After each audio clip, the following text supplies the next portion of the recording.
hàng xiên mang min phát dây su thu và thằng sát ni dâu gắm hông kít tới đi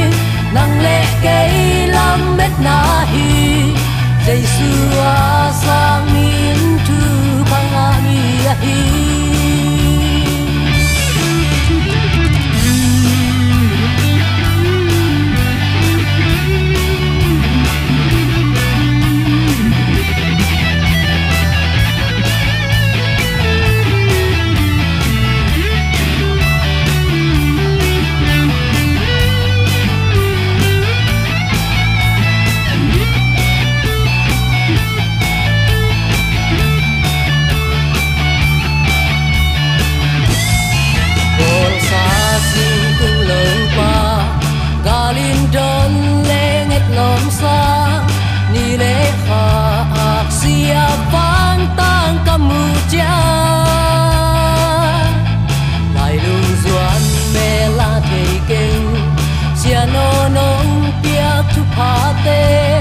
hôm nấu tề bạc băng nghìn hông tới sang lại yo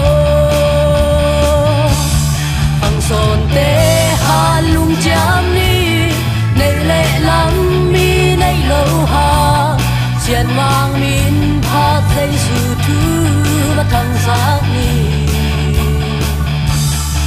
dâu gắm hông kít tới đi nang lệ cây lắm mét na hi dây su a sang min thu phang a mi a hi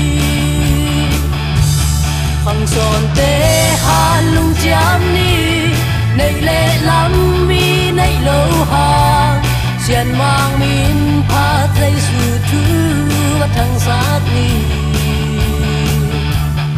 dâu gắm hông kít tới đi nang lệ cây lắm